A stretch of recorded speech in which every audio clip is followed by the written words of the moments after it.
Alright, we're back for another Sparking Zero video, and in today's video we are going to be speculating a little on who the pre-order bonus mystery character could be, because of course, at the end of the official Sparking Zero trailer that we did get, I think a little over a week ago at this point, you could see here they did tease some of the pre-order bonus content. We're going to get early access to Gogeta from Dragon Ball Super, and then Broly from Dragon Ball Super, and then also a little mystery character here. So I'm hearing a lot of talk about who it could be, and I think there's definitely a lot of hype choices that we could see, but I don't think it's going to be anything from the manga. I just want to get that out of the way right now. I'm not going to be talking about that or anything in this video. Don't get me wrong, I'd love for it to be stuff from the manga, but if they could have added things from the manga, trust me, it would be everywhere. You would already know all about it. They would slap Ultra Ego on the front of all the advertising material. You know, they would be all over that. So, no, I don't think it's going to be anything from the manga, but I still think it could be something pretty hype. So we're going to go over a lot of the options that I think the mystery character could be.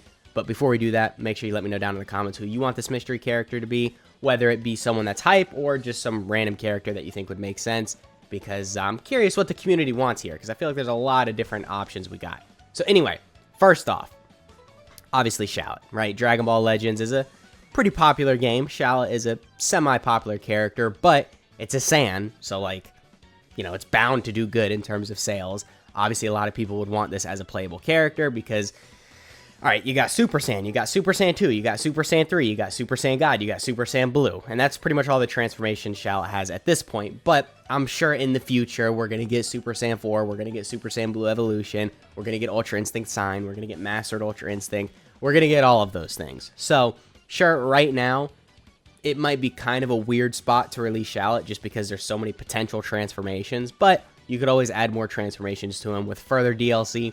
So I think Shallot as the mystery character, I don't know, man. It would make sense. Maybe you don't have to do all, 5 of his transformations, but you could give him like Super Saiyan, I guess Super Saiyan God, and then Super Saiyan Blue. You could just skip 2 and 3. I mean, it's not that important, let's be honest here. So I think Shallot's got a pretty decent shot at being the mystery character, but then they'd have to get a collaboration with Legends going on, and then that's a whole nother thing. So, you know, that might be a little more far-fetched than some of these other options, but Dragon Ball Legends does have numerous unique characters to their games. For example, there's Shallot, or Shallot. It's Shallot with an E at the end, so it's basically the same name, but like slightly different. So this is the fusion between Shallot and Giblet.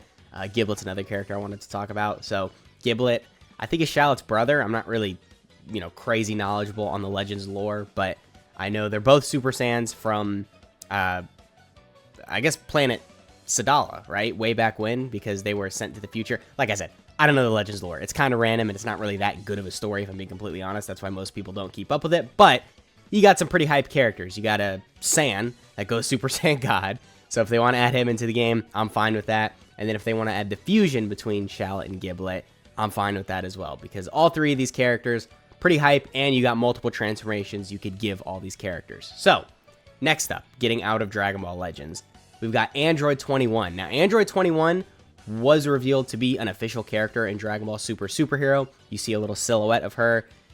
I don't necessarily think that instantly confirms, like, okay, she's going to be in every Dragon Ball game now. She's a part of the lore, because she's really not that important. You don't need her, but I don't know, man. You got a couple transformations with her. You could go Majin 21, and then I guess Evil Majin 21, even though that's not a direct transformation. But technically, there is 2 variations of Android 21, not including just normal Android 21. So, transformations, you can check that off. And a lot of people hype her up. A lot of people like Android 21. So, in terms of what the community would want, I think it makes sense that she's the mystery character.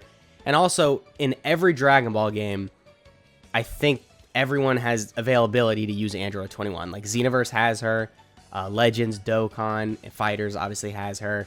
So, even Kakarot has her, now that I think about it. So, they definitely can add 21, and they would have moves to give her as well. You just go look at Fighters, copy some of those moves, and then bam, you got a whole unique character right there. So, Android 21, I'm going to be honest, I think this is the most likely scenario for the mystery character, but in my opinion, it wouldn't be as hype as like a Shallot or something like that. But still, I'm sure a lot of people would disagree with me. Again, let me know in the comments who you would want the most as the mystery character. But Android 21, definitely a good option. Next up, we got some Dragon Ball Heroes characters. I just have the Limit Breaker Super Saiyan 4s pulled up right here, but it could easily be anyone else. You could do Limit Breaker Super Saiyan 4 Gogeta, Vegito, Broly. You could do Super Saiyan 4 Broly. I mean, I'm not going to sit here and list all the Dragon Ball Heroes unique characters because there's a lot of them, but basically any of the hype Dragon Ball Heroes exclusive characters, just add them as a mystery character, and then that opens the door for so many opportunities because very similar to like manga stuff, Dragon Ball Heroes units just do not get used. Other than, you know, the Dragon Ball Heroes anime, which is going to be ending soon, unfortunately. No other game really uses them. I mean, Dokkan, yeah, we get them, but even Dokkan doesn't add a lot of the units sometimes. Last year, we got the Limit Breaker Super Saiyan 4s, but they still missed a lot of other characters, like the Super Saiyan Blue Evolution Gogeta, the Grand Priest UI Goku, the Universal Blue Goku, and there's a few other hype units that we didn't get. So, if we get a Dragon Ball Heroes unit as this mystery character, that really opens the door for DLC, because then after, you know, Superhero, after Dragon Ball Daima, maybe a GT DLC pack and a Z Movies DLC pack, what are they going to do, right? I mean, that's kind of all the DLC they could really add.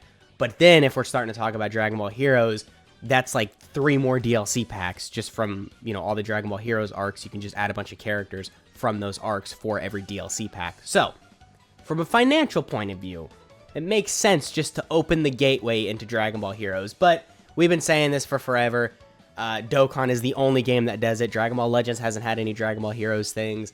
Xenoverse hasn't had it either, and that game really could use it. So, at this point, I'm assuming they just can't use Dragon Ball Heroes stuff. Again, similar to the manga, but we'll have to see. Because if it does happen, like I said, that opens the door for a lot of opportunities. And then next up, we got Dragon Ball Superhero stuff. So, I just pulled this image up because I don't have to pull up like a Cell Max. I don't have to pull up, you know, Beast Gohan, Orange Piccolo, all these. I could just use this as a talking point for all of them. I'm going to be honest. I don't think it's going to be anyone from Dragon Ball Superhero. I think they're going to save all of these characters for DLC. However, I do think it's possible. I think maybe if they want to add Cell Max as the mystery character, and then the DLCs can be, you know, the Gammas, Beast Gohan, Orange Piccolo, Power Awakening Piccolo, a new Goten, a new Trunks, maybe a new variation of Krillin in 18, where obviously they're in their superhero outfits, something like that. But it would also make sense just to have Cell Max in the DLC with them, so I could kind of go either way. I mean, you guys see what I'm saying. If they want to throw one of the characters from Superhero and then just add them as the mystery character, I guess that would make sense, but it would feel a little weird because then you're taking them out of their DLC and throwing them into something completely different. So I would say it being a superhero character is very unlikely, but it is still technically possible. And same is to be said of the Dragon Ball Daima. If it's going to be, you know, a Kid Goku or something like that, and then the rest of the DLC characters would be everyone else, right? Or I guess it could be another Dragon Ball Daima character, but obviously we don't know any of those characters yet, so we can't really speculate on that. But next up, or I guess finally, we got this pink guy right here. Don't know his name, but I know it's another Akira Toriyama project, very similar to Ariel, who was in the previous Budokai Tenkaichi game. So would make sense if he was in the game. And one point I do want to make really quick. A lot of people think that this mystery character could be Ariel, but I know on the Italian Sparking Zero website or something like that, there was a reveal that it's going to be a new character, a never-before-seen character in the Budokai Tenkaichi series. So we have Ariel in the previous game, Budokai Tenkaichi 3, so it wouldn't make sense for her to be the mystery character, which is supposedly a new character never seen before. So probably not going to be Ariel, because that wouldn't make sense. There's a few other options that it could be, maybe like Hygiak, Mira, Toa, Final Form Mira. I guess that's kind of like Dragon Ball Heroes characters, though. So, I mean, we'll see, right? We'll see. I'm not too sure on who it's going to be, because they could go many different routes with this. They could go the route of this guy, I think his name's like Beelzebub or something, which would kind of make sense, but I mean, let's be honest, out of everyone, he's probably the least hype. They could also go the route of just taking a character from Dragon Ball Daima's DLC or Dragon Ball Superheroes DLC. They could give us Dragon Ball Heroes, which would open a whole new gateway into DLCs and all that. They could give us Android 21 from Fighters. Like, I don't really know how they're trying to approach this. From like, oh yeah, let's just take a random character, put him in there, never do anything with him again. Just, you know, kind of put him in there to make a little bit of extra money from pre-order. Or if they're like, no, like we should tease Dragon Ball Heroes, so let's put a Dragon Ball Heroes here. Like, you know what I'm saying? They could kind of go different ways with this. So we'll see. Fact of the matter is we don't know. This is all speculation. But me personally, I would like to see some Dragon Ball Heroes characters added, because I feel like that would just be the hypest thing. And like I said, would open the door to a lot of other characters being added for future DLC. But anyway, that has been the video. Let me know who you guys want the mystery character to be and what DLCs you would like to see added to Sparking Zero in the future. And I'll catch y'all in the next one.